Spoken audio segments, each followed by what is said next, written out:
근데 이제 오늘 좀 어떤 식으로 살펴보려고 하냐면 이 하나님의 전신갑주 하나하나를 자세히 살피는 건 오늘 하지 않겠습니다. 그 이유는 이따가 이제 말씀드리고요. 오늘은 좀 이 영적 전쟁의 전체 그림을 오늘 이 에베소서 6장 본문을 통해서 살펴보는 방식으로 그렇게 하겠습니다. 자, 먼저 우리가 지금까지 쭉 해온 것처럼 이 에베소서 전체에서 오늘 본문의 위치와 역할을 한번 보고 가면 좋을 것 같아요. 우리가 지금까지 본 건 크게 두 가지 내용이었죠. 1장부터 3장까지는 교리로서 하나님의 우리에게 베푸신 은혜, 부르심, 우리가 어떤 영광스러운 존재로 부르셨는가 얘기했고, 그러므로 4장부터 6장은 부르심에 합당하게 어떻게 우리를 영광스러운 교회로 부르셨는데 그 부르심에 합당하게 실천을 할 것인가, 이 구조였습니다. 그죠?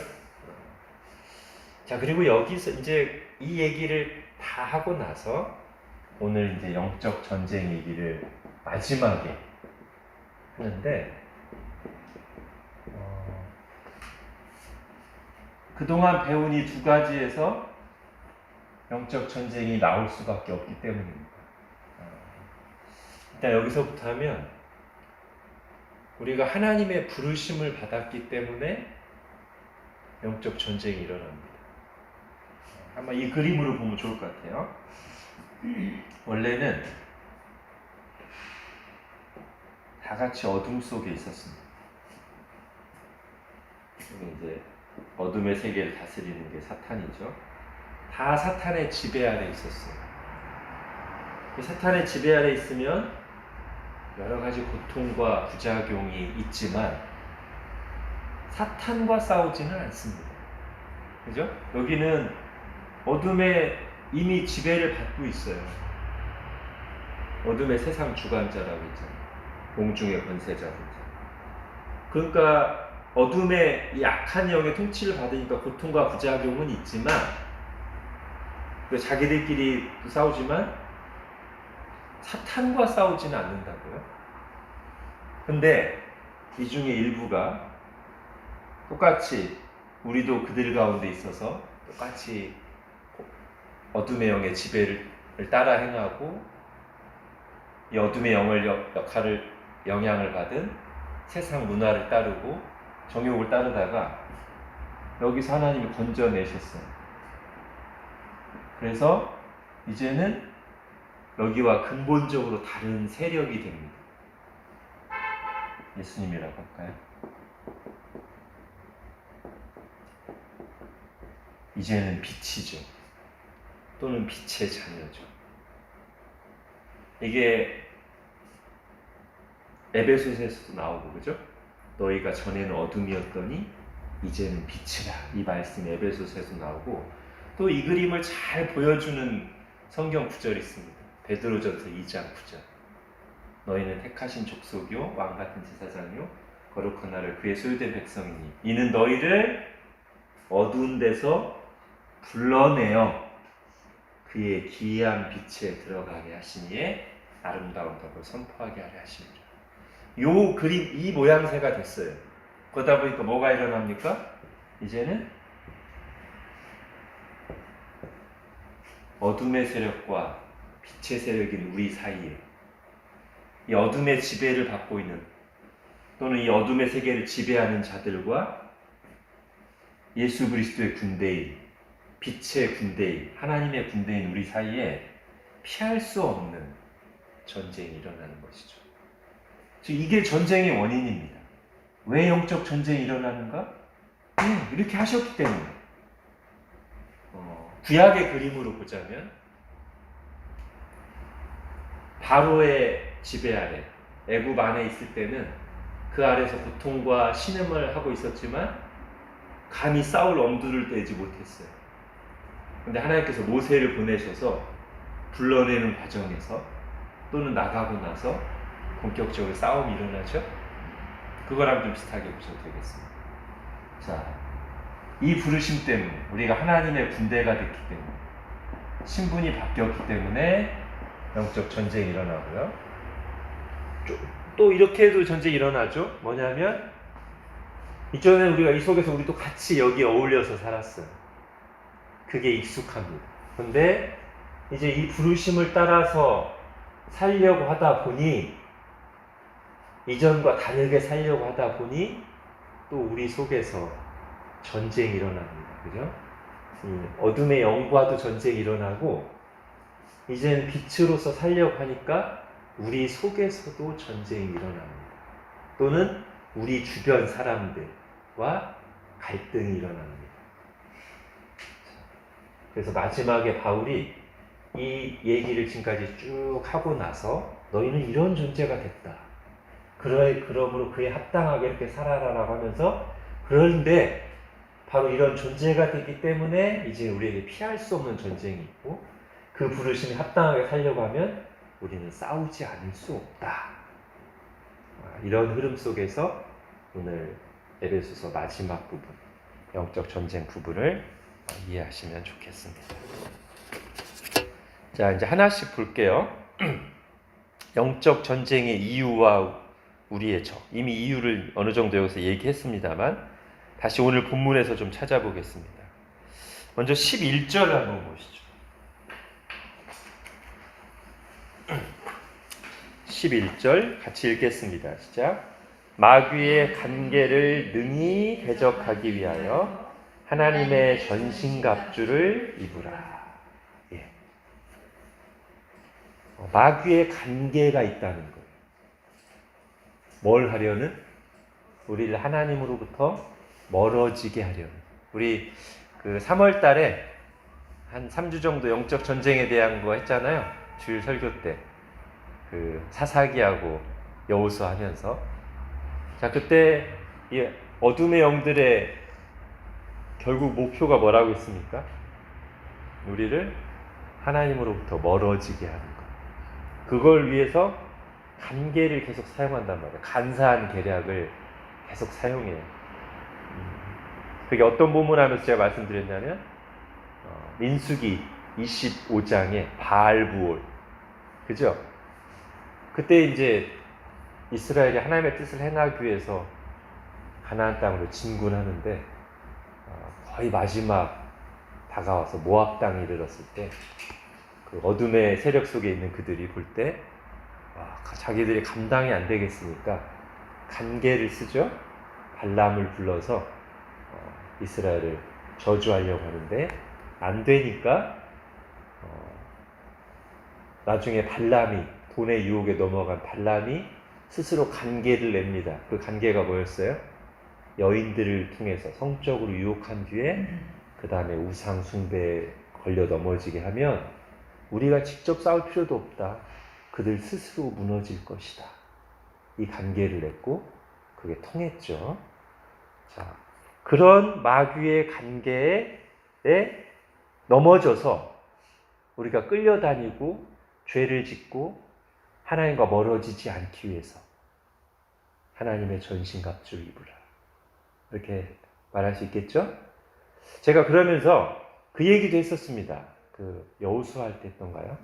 우리의 영적 전쟁에 수비와 공격적인 측면이 있다. 지금 오늘 에베소서는 그 중에서 수비 쪽에 좀 더 많은 비중을 두고 있습니다. 자, 지금 11절도 말하자면 수비에 가깝죠? 마귀가 간사한 거짓말로 우리를 넘어뜨리려고, 우리를 유혹하려고, 하나님과 멀어지게 하려고 계속 공격해 들어오는데 우리의 어떤 현실 상황 속에서 그때 거기에 넘어가지 않도록, 넘어지지 않도록 무장을 하고 있어야 됩니다.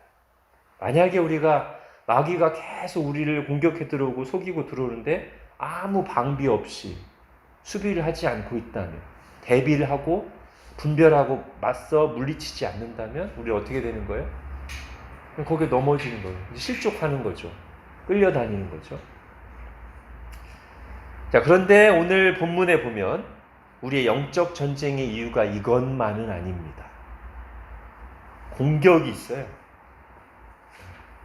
우리 19절, 20절 같이 읽겠습니다. 시작. 또 나를 위하여 구할 것은 내게 말씀을 주사 나로 입을 열어 복음의 비밀을 담대히 알리게 하옵소서 할 것이니 이 일을 위하여 내가 쇠사슬에 매인 사신이 된 것은 나로 이 일에 당연히 할 말을 담대히 하게 하려 하십니다. 예, 지금 바울이 뭐 하다가 쇠사슬에 매였어요? 복음을 전하다가.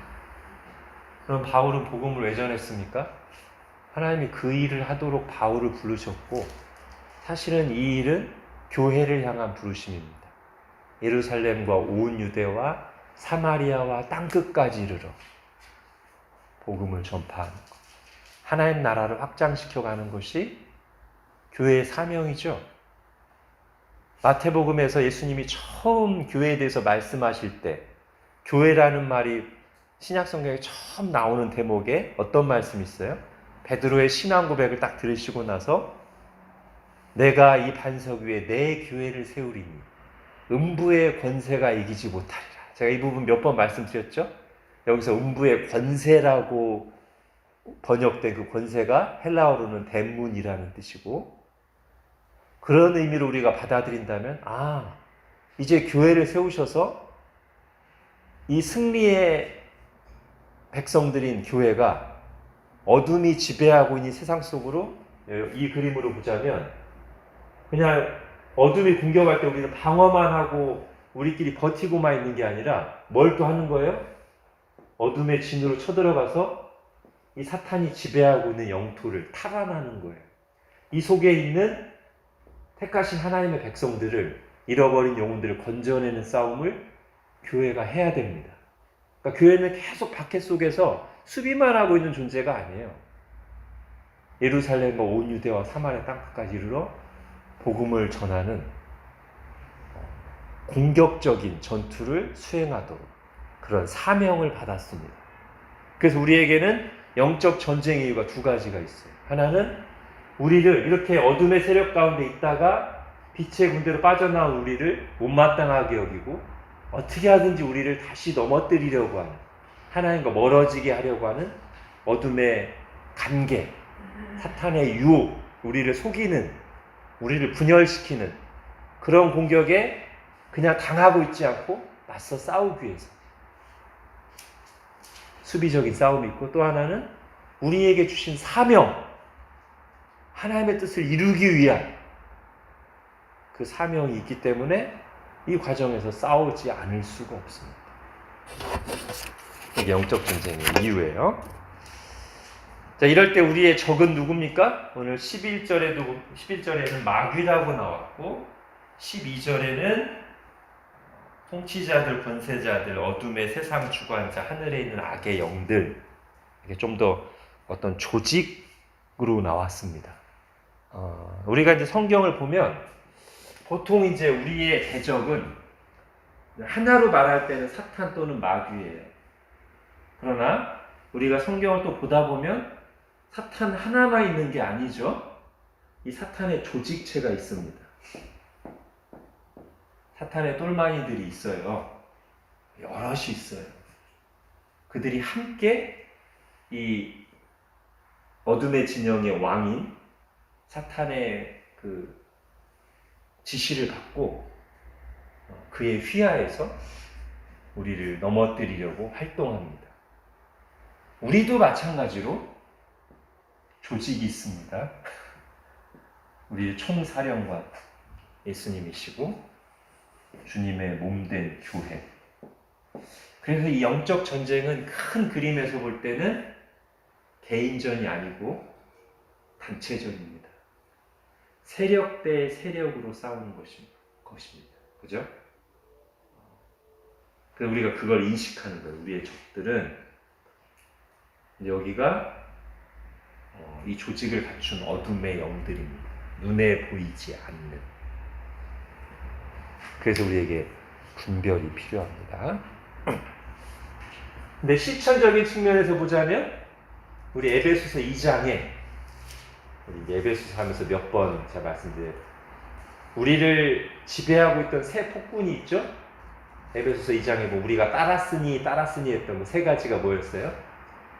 세상 풍조, 그리고 그 배후의 역사는 공중의 권세 잡은 자, 어둠의 영들, 그리고 우리 속에 있는 타락한 본성, 이 세 가지라고 했잖아요.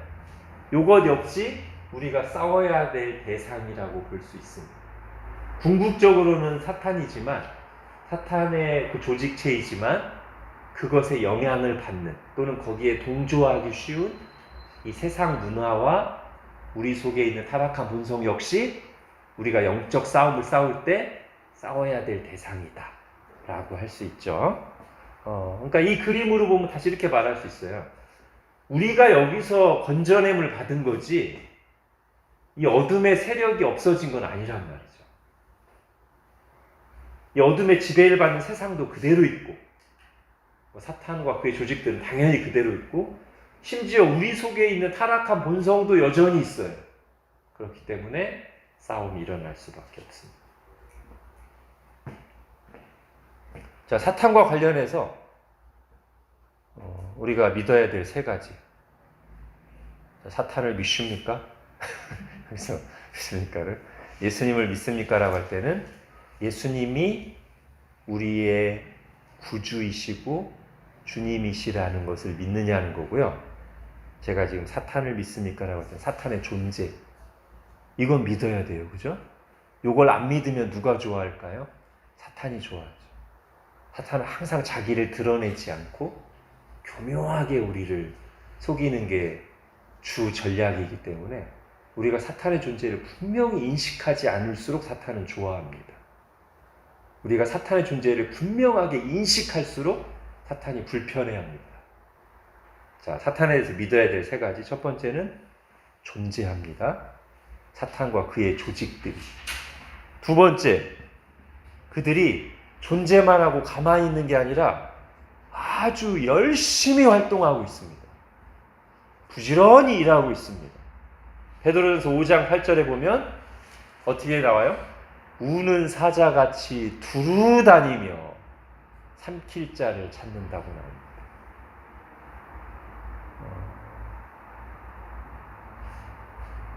사자가 먹잇감을 찾으려고, 그죠? 언제까지 찾을까요? 배를 채울 때까지 열심히 찾고 다니죠. 마태복음 24장 24절에 보면 예수님이 말세에 대해서, 종말에 대해서 예언하시면서 그런 말씀도 하셨어요. 거짓 선지자, 거짓 사도들이, 그리스도들이 할 수만 있다면 택하신 자들도 미혹하리라. 사실 어둠의 세력들의 주 공격 대상은 교회입니다. 마치 이단의 주 전도 대상이 기존 정통 신자들이듯이 여러분, 지금 사탄이 저를 노리고 있습니다. 목사 한 명을 심각한 더러운 죄에 빠지게 해서 넘어뜨리면 큰 승전보죠. 왜냐하면 그러면 수많은 신자들이 실족하니까, 교회가 깨지니까. 사탄이 저를 노리고 있습니다. 저만 노릴까요? 여기 이렇게 열심히 나와서 말씀을 공부하고 주님의 말씀대로 살려고 하시는 여러분들을 지금 아주 구체적으로 노리고 있을 겁니다. 그죠? 작전을 세우고 조금만 틈이 보이면 그걸 가지고 우리 속에서 시험에 드는 생각, 부정적인 생각, 유혹과 의심을, 불신을 심어 넣으려고 열심히 활동하고 있어요. 사탄은 이렇게 열심히인데 우리는 방심하면 안 되겠죠. 게으르면. 자, 세 번째, 사탄에서 믿어야 될 세 번째. 그런데 이렇게 존재하고 열심히 활동한다는 것은 우리가 알고 믿어야 되지만, 또 뭘 우리가 분명히 알아야 돼요. 마지막에는 예, 우리의 사령관, 총사령관이신 예수님과 사탄의 크기를 알아야 되죠. 비교가 안 됩니다. 사탄이 이미 깨졌습니다. 아직 활동을 하지만 마지막 때까지 하나님께서 그렇게 섭리 가운데 내버려서 활동을 하지만 이미 결정적으로 패했고, 뭐 능력의 차이나 여러 면에서 사탄과 예수님은 비교가 안 됩니다. 예수님은 언제나 우리와 함께 계시죠. 하나님이시니까 무소부재하시고 편재하시죠. 사탄은요? 그럴 수 없습니다. 사탄은 그런 능력이 없어요. 모든 곳에 항상 존재할 수 있는 능력이 없습니다. 한계가 있어요, 사탄. 그의 세력들도 한계가 있습니다. 그리고 이미 패했고 언젠가는 지옥에 던져질 것입니다. 거기까지 믿어야 돼요. 존재하고 활동하는 것 믿고 우리가 예민하게 깨어 있어야 되지만 너무 크게 볼 필요는 없다. 세 가지를 정리하면 좋을 것 같습니다. 자, 이제 두 번째, 영적 전쟁의 양상과 영적 무장. 자, 영적 전쟁의 본질이 우리 12절에 오늘 나오죠. 우리의 씨름은 혈과 육을 상대하는 것이 아니다. 물리적인 싸움이 아니다. 말 그대로 영적 싸움이다. 그러니까 영적 싸움을 물리적인 싸움 하는 식으로 하면 그게 이미 실패로 들어가는 길입니다. 십자군 전쟁 하듯이 하다 보면, 그리고 그거를 영적 전쟁으로 생각하면 이제 거기서부터 문제가 생기는 거예요. 영적 전쟁을 한답시고 단군상 목 자르는 식으로 가면 그분은 열심히 뜨거운 마음으로 하셨을지 모르지만 방법 자체가 벌써 잘못되기 시작해서 다른 부작용이 나올 수 있습니다. 영적 전쟁은 혈과 육으로 하는 게 아닙니다. 세상 무기를 들고 칼과 창을 들고 도끼를 들고 하는 게 아닙니다. 영적으로 해야 됩니다.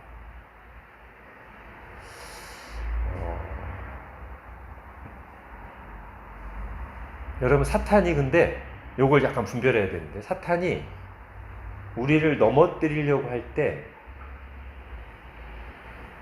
물리적인 걸 사용합니다. 그죠? 예를 들면 박해, 고난, 이게 사탄이 사용하는 거죠? 근데 잘 생각하셔야 됩니다. 거짓 교리도 사용하고요. 성적인, 물질적인 도구들을 사용해서 유혹하죠. 그리고 박해를 통해서 공격하죠. 이게 다 사탄이 우리를 공격하는 방식이에요. 근데 영적 전쟁인데 사탄은 물리적인 도구를 사용하네요? 예, 사용합니다. 그런데 여기서 이제 분별하셔야 됩니다. 여러분, 만약에 우리에게 어떤 고난이 닥쳤어요. 경제적인 어려움이든 건강의 문제든 사랑과의 다툼이든, 여러분, 이거에 그 자체가 사탄의 공격이 아닙니다. 그 자체가. 그죠? 그걸 이용하는 거죠, 사탄이. 여러분, 우리가 병 걸리면 다 어둠의 영들의 공격에 한 건가요? 그거는 이제 저기 베레아 귀신론 그런 데서 주장하는 거고, 감기만 걸려도 귀신아 나가라는 거, 그쪽은 이단이잖아요. 저희는 그렇게 안 본다고. 그냥 우리가 일반 은총적인 측면에서 관리를 잘 못하거나 아니면 내가 관리를 잘했어도 어떤 계기를 통해서 병이 올 수 있잖아요. 신자들도. 귀신이나 사탄의 세력과 아무 상관없이. 그런데 그걸 타고 사탄이 공격할 수 있어요. 또는 우리가 뭐 직장을 다니다가 사업을 하다가 잘 안 될 수 있잖아요. 그것이 내가 지혜가 부족할 수도 있고, 아니면 큰 거시경제 상황 속에서 어려움 겪을 수 있잖아요. 사탄과 아무 관계없이. 그런데 그걸 타고 시험이 들어올 수 있다는 거예요. 그 고난, 그 어려움을 가지고 사탄이 우리 마음속에 속닥거릴 수 있다고요? 그게 시험의 본질이죠. 너 하나님 믿는데 왜 이런 어려움이 있니? 이런 거죠. 그렇게 따지면 이제 진짜 영적 전쟁의 중심 현장은 어디냐면 우리 마음이에요. 그죠? 아까 사탄의 목표를 얘기했잖아요. 사탄의 목표는 우리를 하나님과 멀어지게 하는 거. 그걸 위해서 도구들을 이용합니다. 그러나 진짜 전쟁은 우리 속에 있습니다. 그리고 우리는 바로 그걸 위해서 무장을 해야 됩니다. 그걸 분별하고 그런 것들을 이용해서 우리를 시험하는 그 공격을 분별하여 물리치고 우리가 하나님으로부터 멀어지지 않기 위해서 무장을 해야 돼요. 자, 어떤 무장을 해야 됩니까? 자, 오늘 본문에 보니까 하나님의 전신갑주라고 나옵니다.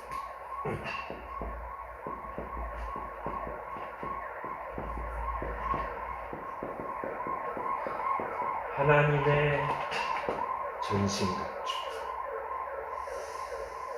자, 이걸 오늘 좀 볼게요. 그 하나하나를 자세히 살피지 않고 요 전체 그림을 좀 집중하겠습니다. 먼저 하나님의를 보고 그 다음에 전신갑주를 볼게요. 바울이 2번이나 하나님의 전신갑주라고 했습니다. 자, 여기서 하나님의라는 말이 뭐에 일단 반대일까? 저는 일단 요게 들어갈 수 있다고 생각합니다. 로마에. 왜냐하면 바울이 지금 구체적으로 보여주고 있는 투구, 호심경, 허리띠, 칼, 방패, 전투와 이게 지금 누구의 무장 이미지를 그대로 가져온 거예요? 당시 로마 병사들의 그 무장 그걸 그대로 가져왔잖아요. 그래서 이 이미지는 세상에서 싸우는 혈과 육의 전투의 이미지를 그대로 가져왔어요. 그러나 바울은 우리에게 이해하기 쉽게 하기 위해서 그 이미지는 가져왔지만 혈과 육의 이미지를 그리고 로마 병사 이미지를 가져왔지만 바울은 어떤 말을 붙임으로써 아니야 그게 아니라 하나님의 전신갑주라는 말을 붙임으로써 본질은 그게 아니고 로마 병사 혈과 육의 그런 게 아니라 영적인 것임을 다시 한번 드러낸다고 할 수 있고요. 또 하나는 이것도 한번 생각해 볼 수 있을 것 같습니다. 하나님의 전신갑주는 나의. 왜냐하면 뒤에 보면 그 진리의 허리띠, 의의 호심경 이런 게 나오는데 거기에 나의가 들어갈 수 있거든요. 내가 생각하는 옳은 것. 자기 소견에 옳은 대로. 그게 아니라 아니 하나님의 진리여야 돼. 네 소견에 옳은 대로 말고. 또 의도. 나의 의를 주장한 사람들이 누구였어요? 바리새인 같은 사람들. 그죠? 그럼 넘어져요. 우리도 마찬가지입니다. 그리스도인들도 내가 그동안 열심히 신앙생활 해왔으니까 내가 이렇게 하니까 그게 어느 순간에 우리 속에 조금씩 생기거든요. 나의 의가. 그럼 그 부분이 사탄이 딱 찌를 때 거기가 뚫리는 부분입니다. 나의 의가 아니라 하나님의 의. 이런 식으로. 그 나의 반대일 수 있고요. 자, 그리고 또 하나 생각할 수 있는데 이건 반대 개념이 아니라 사실 이 바울이 요 이미지를 당시에 이 편지를 받고 있는 에베소 사람들이 잘 이해할 만한 로마 군인들의 그 무장에서도 가져왔지만 사실 이게 어디서도 왔다고 생각할 수 있냐면 구약 성경에서 나왔다고 생각할 수 있습니다. 특히 이사야서인데요. 자, 이사야서 2군데만 찾아보겠습니다. 이사야 11장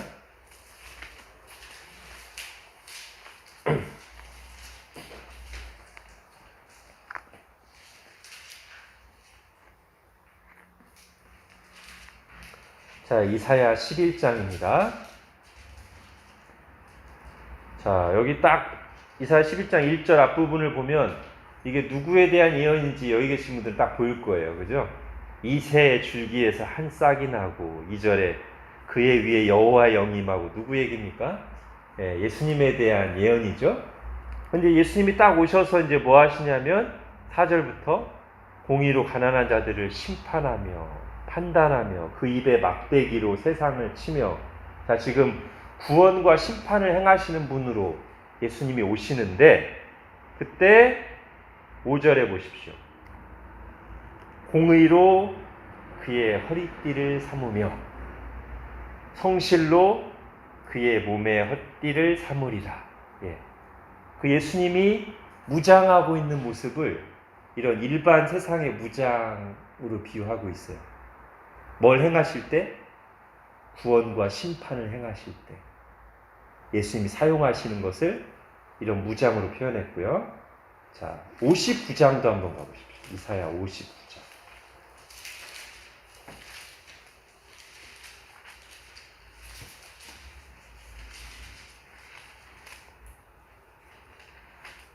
이사야 59장에는 이제 하나님 자신이 구원과 심판 행하시는 모습이 나오는데, 이사야 59장 17절. 공의를 갑옷으로 삼으시며 구원을 자기 머리에 투구로 삼으시며 보복을 속옷으로 삼으시며 열심을 입어 겉옷으로 삼으시고. 예, 여기 보면 에베소서랑 똑같은 내용도 있네요. 그죠? 구원의 투구. 그죠? 갑옷, 구원의 투구, 아까 공의의 허리띠. 아마 바울이, 사실 바울 서신의 많은 내용들이 구약에서 온 게 많아요. 정말 많아요. 분명 저는 바울이 요거를 생각하면서 썼을 거라고 생각합니다. 그러면서 조금 더 이것을 확대시켜서 당시 로마 병사들의 그 머리부터 발끝까지 말 그대로 구원의 투구부터 복음의 신발까지 머리부터 발끝 전신무장을 표현한 건데, 그 뿌리는 여기에서 왔다. 그렇다면 우리가 이렇게 생각할 수 있습니다. 바울이 하나님의 전신갑주라고 말할 때, 이 말이 말 그대로 정말 이사야서에서는 하나님 자신의 무장으로 나오잖아요. 뭘 행하실 때? 하나님이 구원과 심판을 행하실 때 이런 것들을 사용하신다는 걸 표현하면서 나오는 거잖아요. 그렇다면 우리도 이제 우리의 영적 전쟁이 뭔가를 생각할 때, 우리가 지금 예수님이 오셔서 이 땅에서 이 구원의 복음을 전하시고 어둠의 영들을 심판하시는 그 싸움을 싸우시면서 우리를 하나님의 군대로 부르셔서 이 하나님의 무장으로 사용하셨던 이사야서에서 그 무기를 우리에게도 갖추라고 하시고 우리에게도 주셔서 그걸 통해서 싸우신다. 그런 의미에서 하나님의 라는 표현을 바울이 쓴 것이다. 우리가 이렇게 이해할 수 있겠죠? 그 다음에 전신갑주. 예. 다른 말로 하면 뭘까요? 완전 무장. 부분갑주가 아니라 전신갑주. 바울이 이 얘기를 2번이나 합니다. 성도들이요, 여러분들이 정말 전쟁에 영적 전쟁에 임해서 이 하나님의 전쟁터에서 사탄의 공격을 막고 부상을 입고 쓰러지고 넘어져 있지 않기 위해서, 그리고 능히 대적하고 서기 위해서 머리부터 발끝까지 하나님의 전신갑주로 무장하십시오. 부분 무장은 안 됩니다. 전신갑주해야 됩니다. 이렇게 말하고 있는 겁니다. 요거를 아마 이 시대 사람들은 저희보다 훨씬 와닿았을 거예요. 왜냐하면 오늘날 이렇게 무장 안 하거든요. 여기서 군대 갔다 온 사람이 저밖에 없군요. 요즘 군대 가면 전투화는 있습니다. 나머지는 이런 거 없어요. 막 쇠나 막 단단한 걸로 우리 몸을 감싸고 가리는 거 없습니다. 얼룩덜룩한 군복, 위장을 위해서 잘 안 보이기 위해서 입는 거지, 우리 몸을 뚫고 들어오는 것을 막기 위해서 입는 것은 실제는 없어요. 요즘 현대전에는. 왜죠? 입어봤자 지뢰밟고 포탄 터지면 아무것도 아니거든요. 돌아다닐 때 무겁기만 하지. 그러나 이 시대, 바울이 살던 이 시대는 주요 무기가 뭡니까? 총이나 미사일 이런 게 아니거든요. 칼과 창과 화살입니다. 그렇기 때문에 이걸로부터 내 몸을 방어하는 게 실제 전쟁에서 자기 생명과 직결된, 그리고 어디 하나가 잘리거나 끊어지는 것을, 뚫리는 것을 막는 굉장히 실제적인 방어 무기였단 말이에요. 머리부터 발끝까지. 투구, 호심경, 가슴에 칼과 창, 화살이 날라올 때 그걸 막는, 그리고 방패. 다리에도 있어요. 다리 허벅지도 막는 것도. 이게 꼭 필요했습니다. 생명과 직결되는 겁니다. 바울이 지금 그 얘기를 하는 거예요. 만약에 어느 부분에 무장이 빠져 있으면 사탄의 무기가, 공격이 어디로 들어오겠어요? 예, 투구를 안 쓰고 있으면 머리를 집중 공격하겠죠. 호심경을 안 하고 있으면, 방패도 없고 호심경도 없으면 적군한테는 아주 좋은 먹잇감이에요. 오케이, 저놈 찌르면 바로 찔리겠네. 그죠? 화살로 맞히기 너무 좋아. 방패도 없고 호심경도 없으면 그냥 쏴서 맞히면 죽일 가능성이 많아요. 바울이 지금 그런 걸 생각하면서 쓴 것입니다. 사탄이 우리의 심장을 뚫으려고 정죄감으로, 의심으로, 그럴 때 하나님의 의라는 호심경으로 딱 갖추고 있어야 된다. 사탄이 여러 가지 우리에게 부정적인 생각을 싣는 불화살들을 쏘아낼 때 믿음의 방패로 방어하고 있어야 된다. 방어 무기가 많아요, 주로. 여러분, 그 당시에는 그래서 전쟁에 나가라고 하면서 이런 갑주를 안 주면 사람들이 막 불평하고 막 두려워하겠죠. 아니, 지금 싸우러 나가라고 해서 우리 죽으라는 거예요. 왜 아무것도 안 줘요? 왜 방패도 안 주고 호신경도 안 주고 왜 그냥 나가라고 합니까? 이럴 거 아니에요. 우리도 이제 그런 의식을 가지고 오늘 본문을 보는 거죠.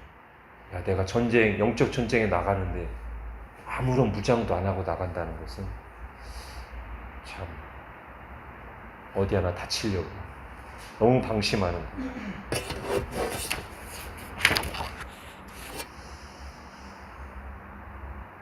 자, 제가 여기 나와 있는 진리의 허리띠 이걸 하나하나 앉는 이유를 또 하나 말씀드리기 위해서 한 군데 또 하나 보겠습니다. 자, 데살로니가 전서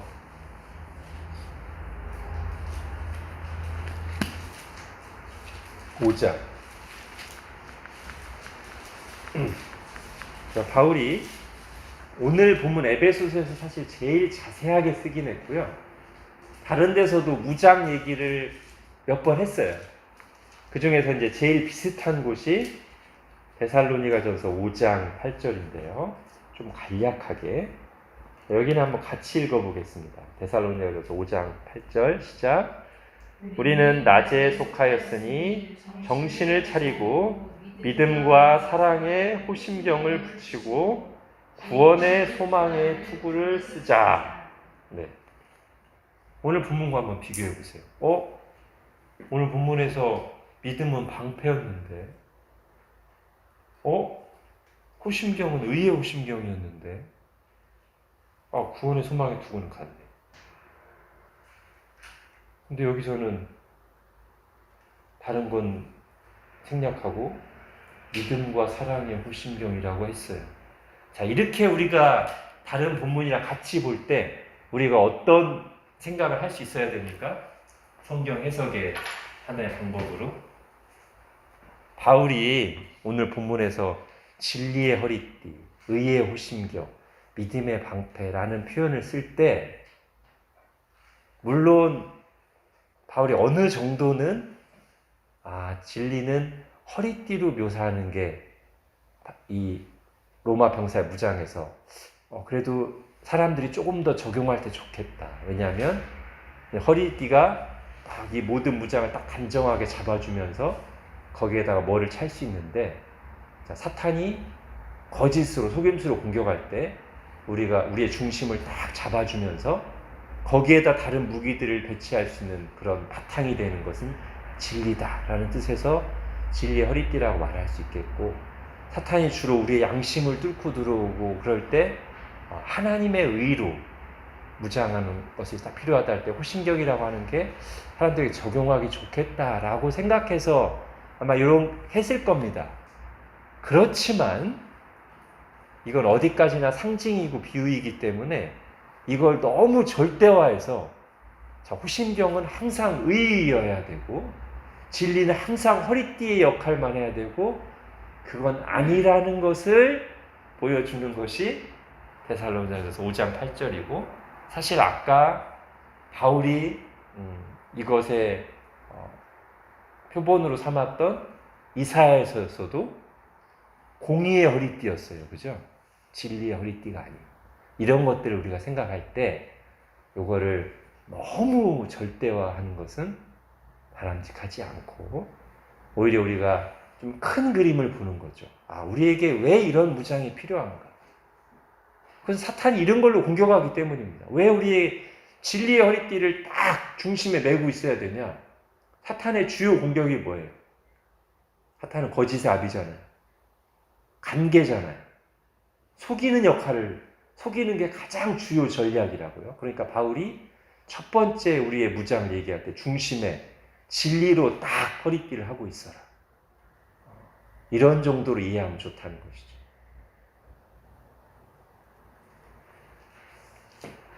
그래서 제가 오늘 자세히 안 하는 겁니다. 물론 제가 다른 때 언젠가 에베소 6장을 설교할 때는 또 거기에 맞게 설교를 할 거예요. 우리에게 와닿게 적용을 하고. 근데 오늘은 이 6장의 전체 그림 살피는 과정에서 하나하나를 자세히 하지는 않을 겁니다.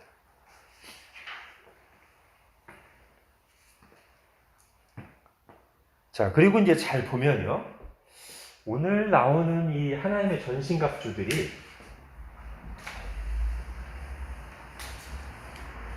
바울이 여러 가지 말로 표현했지만 대부분 앞에 나오는 것들, 진리, 믿음, 의, 이런 게 거의 어디서부터 우리가 얻어낼 수 있는 거죠? 말씀이죠. 예를 들면 진리, 말씀하고 거의 같잖아요. 평안의 복음의 신, 복음하고 말씀하고 거의 같잖아요. 믿음의 방패, 믿음은 들음에서 나며 들음은 그리스도의 말씀으로 말미암았는데, 그러니까 사실상 바울이 비유적으로 말한 것들을 우리가 본질적인 거로 정리하다 보면 우리의 영적 무기가 뭐냐면 말씀과 기도라고 해도 거의 무리가 없을 겁니다. 다만 이 말씀이 막연하지 않도록 이 말씀으로부터 우리가 얻어내야 될 것들을, 그 말씀으로부터 우리가 얻어서 가지고 있어야 될 것들을 여러 말로 표현하고 있는 거죠. 그렇죠? 진리, 복음, 믿음, 이런 식으로요.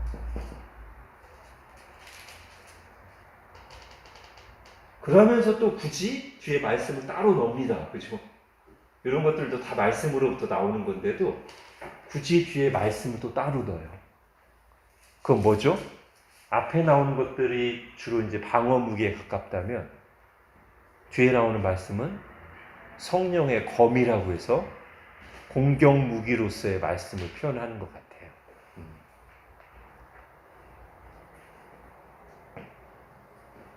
말씀의 검을 가장 잘 휘두르신 분이 누굴까요? 그 장면이 어디 나오죠? 마태복음 4장 예수님이 사탄의 시험을 받으실 때 신명기 말씀을 사면타로 휘두르시죠. 마치 누구랑 대비되게? 에덴 동산의 아담과 하와랑 대비되게. 두 번째 아담으로서, 언약의 대표자로서. 아담은, 하와는 사탄이 교묘한 말로 속이고 교만을 부추기고 할 때 넘어갔어요. 예수님도 똑같이 광야에서 사탄이 교묘한 말로 그 교만을 부추길 때 예수님은 정확하게 말씀을 들고 나오셔서 그 상황에 맞는 말씀에 너무 휘두르셔서 이기셨습니다. 자, 그 다음에 기도가 나옵니다. 하나님의 전신갑주, 비유에는 안 들어가지만 여전히 영적 무장의 하나로 기도가 나오는데, 이 한 절에 여러 가지 말이 들어가요. 모든 기도, 항상 성령 안에서 기도, 모든 사람을, 모든 성도를 위한 기도. 네. 이렇게 우리가 기도를 정리하면 좋겠습니다. 모든 기도라고 했는데 이게 뭘까? 글쎄요, 뭐 감사와 찬송의 기도, 간구의 기도 이런 걸 다 포함하는 건지, 개인 기도, 합심 기도 다 포함하는 건지, 아무튼 모든 기도. 그러면서 항상 성령 안에서 기도. 여러분, 항상과 성령 안에서가 어떻게 연결될까요? 우리 지난주에 한나 했는데, 한나가 어디서 기도하죠? 성소에서 기도하잖아요. 구약에서는 그런 게 어떤 틀이 있다고 볼 수 있습니다. 물론 다윗처럼 자유롭게 기도한 사람도 있었지만, 보통 하나님의 백성들이 하나님 앞에 나가 기도한다고 할 때는 성전, 성소, 제사장 앞에 나가서 이런 식이었단 말이에요. 장소가 정해져 있어요. 때가 정해져 있어요. 그런데 이제 신약의 성도들인 우리들은 어디에서? 이 산에서도 저 산에서도 말고 어디에서? 성령 안에서. 그렇기 때문에 언제나 꼭 어떤 절기나 안식일이나 성소에 나가서가 아니라 우리는 늘 성령 안에 있기 때문에 언제 어디서든지 항상 은혜의 보좌 앞에 담대히 나가 기도할 수 있다. 그래서 여기서 항상과 성령 안에서가 저는 약간 연결되는 면이 있다고 봅니다. 우리에게 그렇게 기도하라는 거예요. 언제 어디서. 길게 집중해서 기도할 때도 있고 짧게 수시로 기도할 수도 있습니다. 성령 안에서 항상. 자, 그리고 여러 성도를 위해서 기도. 아까 제가 이렇게 얘기했죠? 우리 영적 전쟁의 양상은 결국 단체전입니다. 세력 간의 싸움입니다. 그러면 사탄이 어떻게 공격할까요? 우리가 무장이 안 돼 있다면 그 무장 안 된 연약한 부분을 치고 들어올 수 있고, 또 이 단체전의 입장에서 본다면 중요한 사람, 그죠? 지휘관 또는 연약한 부분, 연약한 부대, 연약한 병사, 그쪽을 치고 들어오겠죠. 그럼 우리가 같이 한 팀을 이루어서 한 부대로서 싸울 때 어떻게 해야 돼요? 서로를 잘 살피면서 같이 힘을 합쳐야 되는데, 그걸 하는 가장 일반적이고 대표적인 방법이 뭐예요? 여기 나와 있는 여러 성도를 위하여 구하라 일 수 있다는 것이죠. 지금 누군가 고난 중에 있다면 그 사람을 위해서 기도하는 거예요. 같이. 그죠? 또는 누군가 지금 중요한 역할을 하고 있다면 그 사람을 위해서 기도해야 돼요. 어쩔 수 없이 제가 그렇게 얘기할 수밖에 없습니다. 우리가 다 서로를 위해서 기도하고, 저도 이제 교우들을 품고 교회를 기도하는데, 교우들은 또 누구를 위해서 기도를 열심히 하셔야 돼요? 말씀 전하는 역할을 맡은 목사를 위해서 기도를 열심히 해주셔야 됩니다. 우리가 지금 같이 전쟁을 하고 있는 상황에서 필요합니다. 그죠? 그래서 지금 바울도 기도 제목을 내죠. 여러 성도를 위해서 기도하라고 하면서 바울이 누구를 위해서 특별히 기도해달라고 해요? 나를 위해서도 기도해달라. 특히 나를 위해서 어떤 기도를 해달라? 지금 내 상황에서 내가 지금 비록 메인 몸이지만 감옥에 갇혀있긴 하지만 그러나 여기서도 내가 말씀 전할 기회가 있는데 그때마다 담대하게 복음을 전할 수 있게 나를 위해 기도해달라. 그렇게 함께 영적 싸움을 싸웁시다. 이렇게 말하고 있는 거죠.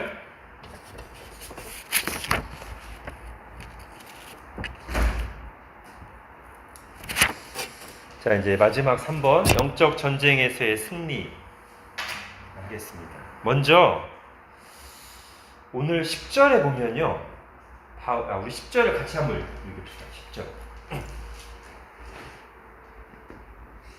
에베소서 6장 10절 시작. 끝으로 너희가 주 안에서와 그 힘의 능력으로 강건하여지고. 예. 영어 성경에를 보면 요 절이 하나 딱 떨어져 있어서 be strong, 강해져라. 어떻게?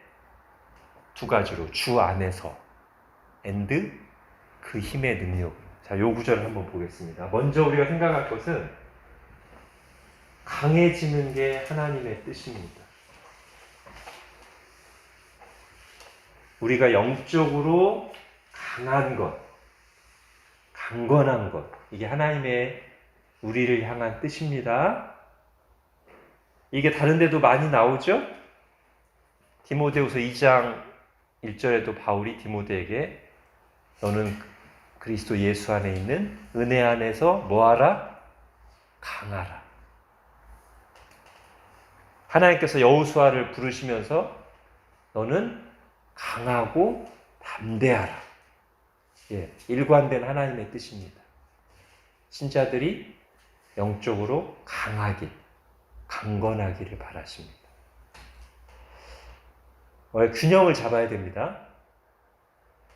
우리가 연약하다고 해서 우리를 향한 하나님의 사랑이 조금이라도 줄어들거나 우리를 하나님의 자녀로서 부적격하다고 여기시는 일은 절대 없습니다. 마치 부모인 우리가 우리 자녀들이 건강하지 않다고 해서 연약하다고 해서 덜 사랑하거나 야, 넌 약해서 내 자녀 안 되겠다. 이런 일은 절대 없죠. 다만 우리 부모에게는 어떤 마음이 있어요? 아파도 사랑하고 건강해도 사랑하지만 자녀를 향한 부모의 마음은 좀 건강했습니다. 활기찼습니다. 그러길 바라잖아요. 똑같은 것 같아요. 하나님도 우리가 어떨지라도 하나님의 사랑은 조금도 변하거나 줄어들지 않습니다. 그러나 우리가 어떻기를 원하신다? 강하기를 원하신다. 강건하기를 원하신다. 오늘 본문에도 나옵니다. 너희는 강하라. 근데 어떻게 강해질 수 있는지를 바울이 두 가지로 얘기하는데 하나는 주 안에서 또 하나는 그의 힘의 능력.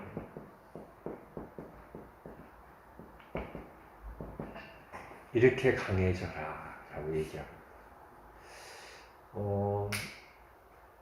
제가 좀 이 구절을 생각해 보니까 우리에게 좀 적용되는 측면에서는 이렇게 적용할 수 있을 것 같아요. 먼저 주 안에서 강하라 이거는 사실 우리가 이미 주 안에 있잖아요. 근데 언제 우리가 주 안에서 강할까요? 이미 주 안에 있어요. 또는 바울이 디모데에게 말한 것처럼 너는 그리스도 예수 안에 있는 은혜 안에서 강하라. 이미 우리가 은혜 안에 있습니다. 그런데 바울이 디모데에게 그 말을 할 때는 어떻게 하길 바라는 거예요? 디모데가 그 예수님의 은혜를 다시 생각하고 묵상하면서 주님의 은혜를 의지하면서 강하길 바라는 거죠. 그래서 주 안에서 강하라고 할 때는 아마 우리에게 적용으로 생각하자면 이거는 묵상함으로써라고 말을 붙이면 좋을 것 같아요. 우리가 주 안에 있다는 사실. 내가 이미 그리스도의 것이고 내가 이미 그분의 은혜 안에 들어와 있다. 이 사실을 생각할수록 강해지는 것이고, 두 번째로 그의 힘의 능력으로, 이거는요, 물론 하나님이 이미 우리에게 베푸신 은혜와 능력이 있지만 또 우리가 기도할 때 하나님이 능력으로 역사하시죠.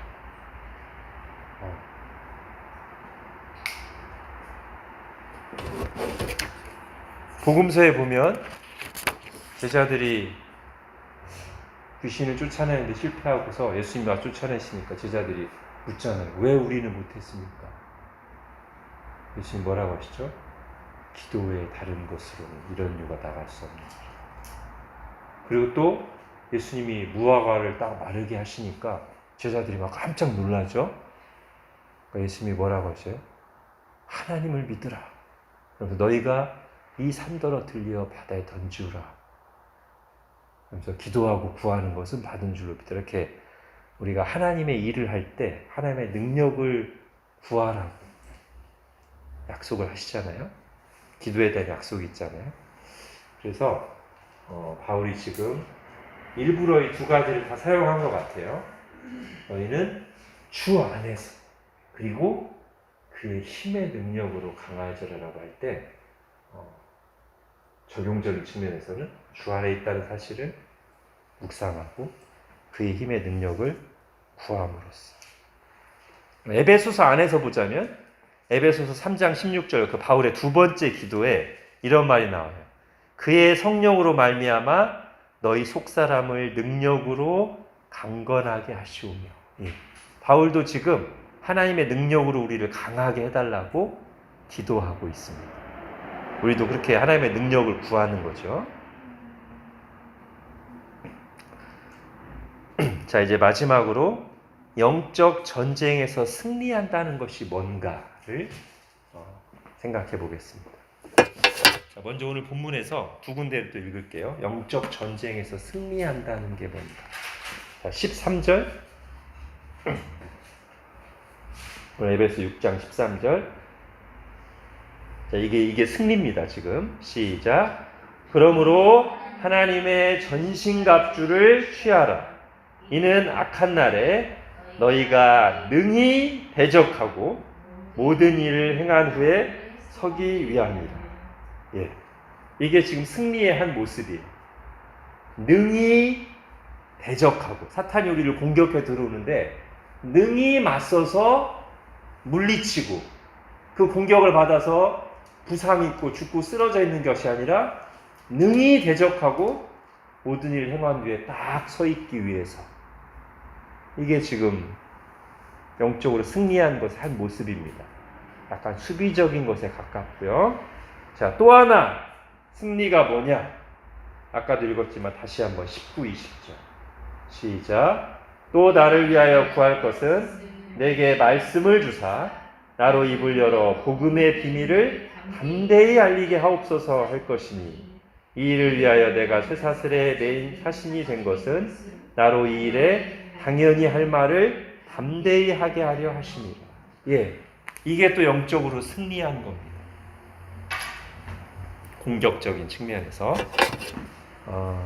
자, 제가 지금 영적으로 승리한다는 것이 무엇인지를 좀 더 명확히 하기 위해서 이 두 가지를 한번 좀 구분하려고 합니다. 뭐냐면 복과 승리. 복과 승리요. 자, 먼저 복을 좀 두 개로 나눠볼게요. 먼저 우리 에베소서에 나왔던 정말 본질적인 복. 우리 에베소서 1장에서 신령한 복이라고 합니다. 뭐였어요? 구원받고 하나님의 자녀되고 하나님 나라의 기업을 누리고 하나님을 알아가고 이런 거죠. 이게 신령한 복이었죠. 자, 그런데 우리가 성경을 좀 전체적으로 보면 복, 하나님께 받아 누리는 것들을 생각해 볼 때 뭐도 있어요? 생명, 건강, 물질, 소유, 형통함. 이것도 다 하나님께서 주시는 복입니다. 일반 은총적인 복. 자녀도 할까요? 자녀. 예. 우리가 기복주의를 너무 경계하다가 이런 거를 부정적으로 보거나 이거는 필요 없다고 하거나 이거는 복이 아니라는 식으로 가지 않았으면 좋겠습니다. 일반 은총적인 복이에요. 이건 신령한 복이고 일반 은총적인 복. 이게 다 누구로부터 옵니까? 하나님으로부터 옵니다. 그럼 우리는 요거에 대한 올바른 자세에 뭐예요? 둘 다? 예, 감사함으로 받아 누리면 돼요. 하나님께 영광 돌리면 돼요. 그리고 하나님의 뜻대로 잘 사용해야죠.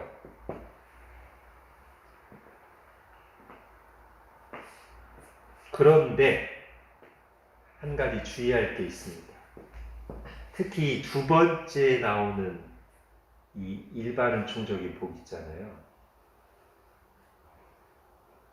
이것을 받느냐 안 받느냐는 영적 싸움에서의 승리와 아무 관계가 없습니다.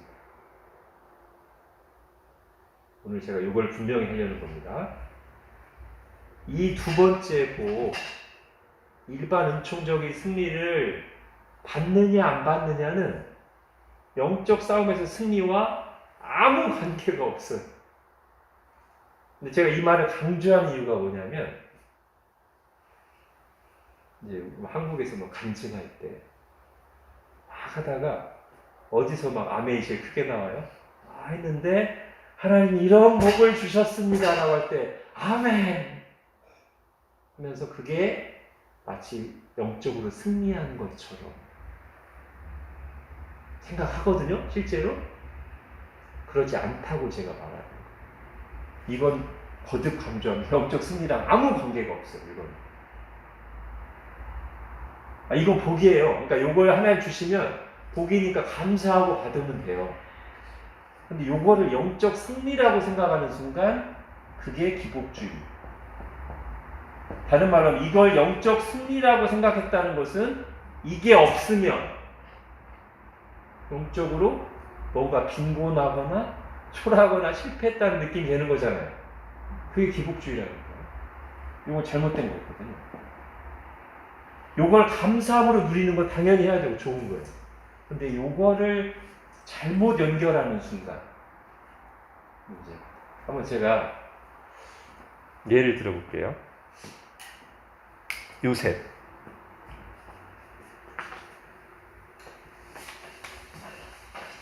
요셉이 언제 영적으로 승리했는지를 한번 생각해 보세요. 1번 요셉에게 유혹이 닥쳐오죠. 보디발의 아내가 요셉을 유혹합니다. 요셉이 어떻게 해요? 거절하죠. 그래서요 누명 쓰고 감옥 갑니다. 두 번째, 그렇게 누명 쓰고 감옥에 들어갔는데 감옥에서 뭐 하죠? 감옥에 들어와 있는 다른 사람들을 섬기죠. 근데 계속 기다려요. 잘 섬겼는데 열매가 없이 그냥 시간이 지나서 계속 인내해야 됩니다. 그러다가 몇 년 지났을 때 애굽에 큰 가뭄이 와서 드디어 불러냄을 받죠. 갑자기 총리가 됩니다. 자, 여기서 제가 여기 나온 복과 승리를 한번 구분해 볼게요.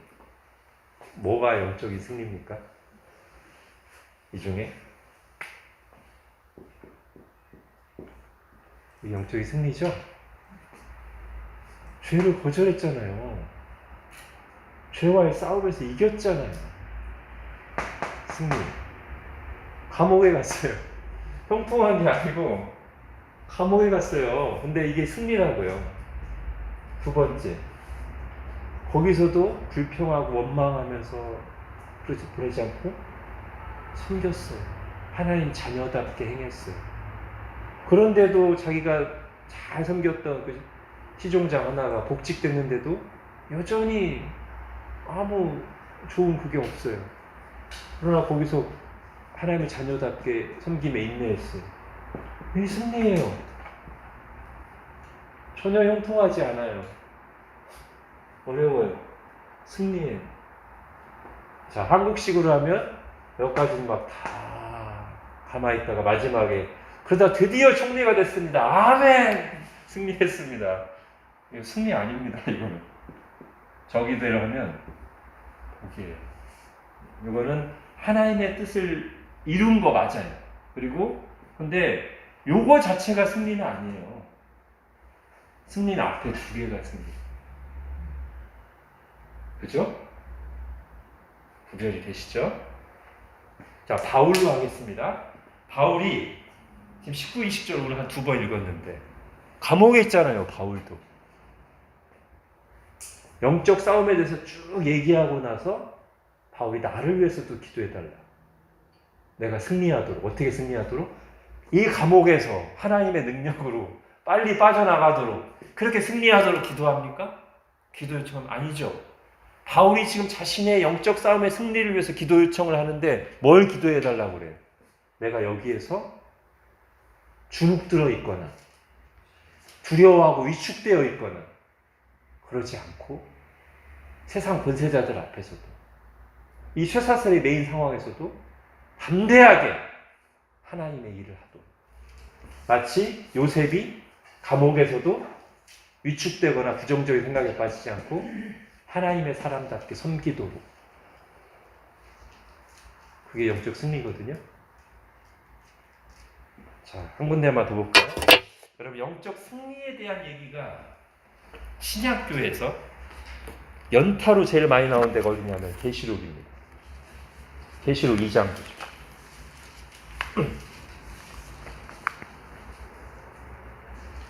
여러분 계시록 2장 3장이 잘 아시죠? 7 교회에게 주신 하나님의 말씀이잖아요. 근데 이 계시록 7 교회에게 주시는 말씀이 맨 마지막이 다 뭘로 끝나요? 이기는 자에게 그 끝나잖아요. 이기는 게 영적 승리죠, 그죠? 그러면 여기 이 부분을 잘 보면 이긴다는 게 뭔가, 즉 영적으로 승리한다는 게 뭔가가 7가지로 막 쭉 나온다고 볼 수 있어요. 다 볼 필요는 없고요. 자, 2장 1절부터 볼까요? 와, 마침 또 에베소 교회. 우리 에베소서 하고 있는데. 에베소 교회, 아마 이 내용 너무나 잘 아실 겁니다.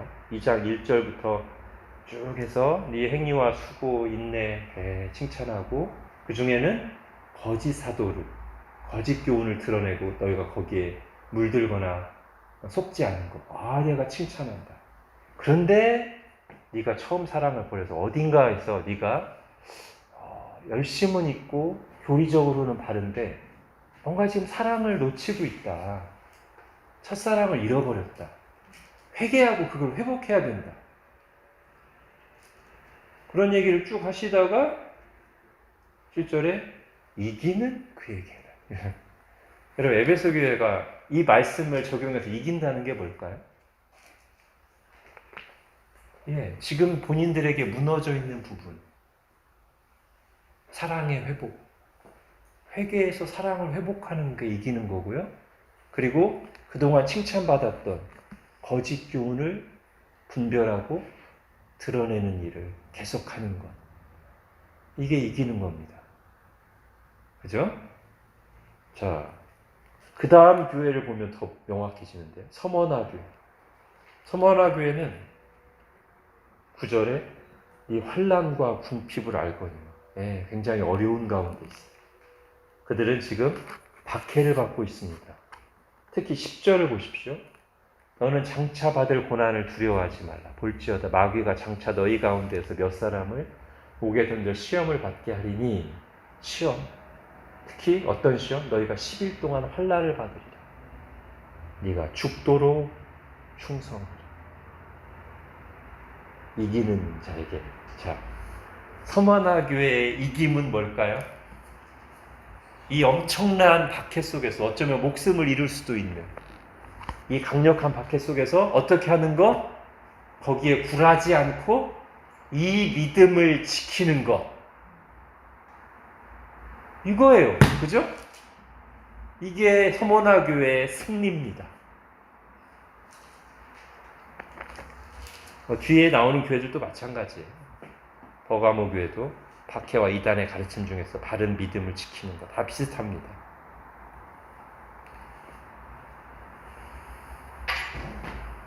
세상에서 여기서 말하는 이번에 복을 받는 거와는 영적 승리와는 아무 상관이 없습니다. 그리고 그렇게 우리가 분명하게 인식해야만 우리가 영적 싸움을 더 잘 싸울 수 있습니다.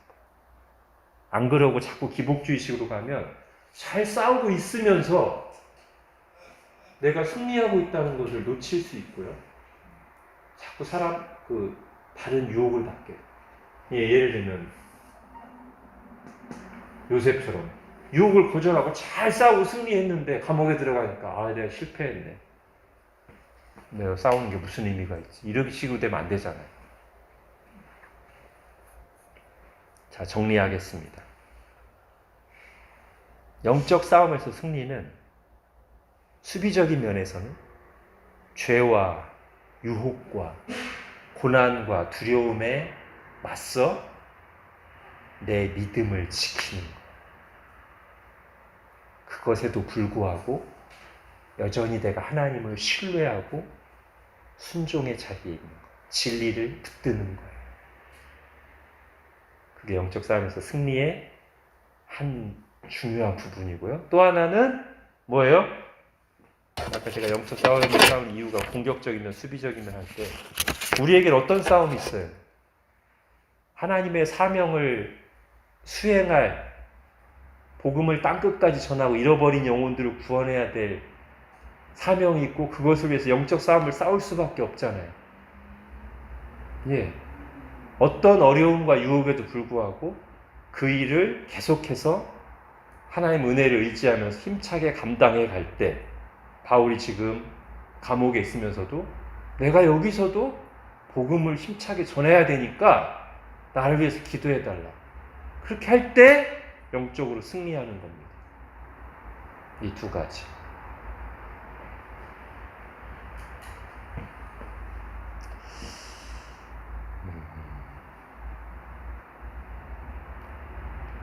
자, 그래서 제가 오늘은 에베소서 6장을 부분적인 내용들을 하지 않고 영적 전쟁의 전체 그림을 그리는 쪽으로 했는데요. 여러분 엔딩 묵상을 제가 그렇게 만들었습니다. 여러분 속에 이게 잘 그려지면 좋겠어요. 제가 읽어볼게요. 교회 또는 우리가 매일 마주하고 있는 영적 전쟁의 전체적인 모습이 머릿속에 그려지십니까? 제가 그러기를 바라면서 오늘 공부를 했습니다. 그 그림 속에 이미 기세가 꺾인 사탄이 교묘하게 숨어서 거짓말을 속삭이는 모습이 보이십니까?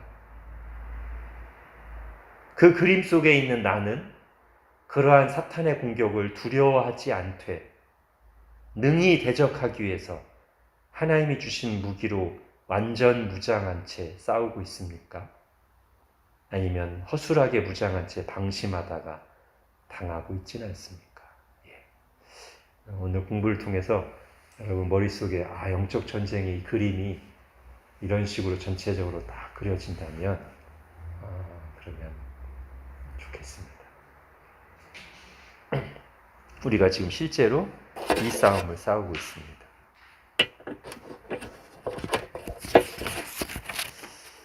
자, 이렇게 해서 3달간의 에베소서 모든 공부를 마쳤습니다. 에베소서가 쉬운 책은 아닌데요. 이번 공부를 통해서 좀 더 에베소서를 전체적으로 이해하실 수 있었다면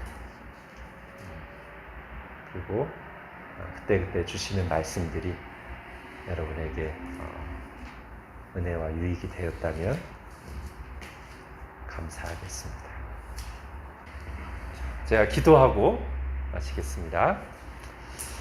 하나님, 에베소서 공부할 수 있게 해주셔서 감사합니다.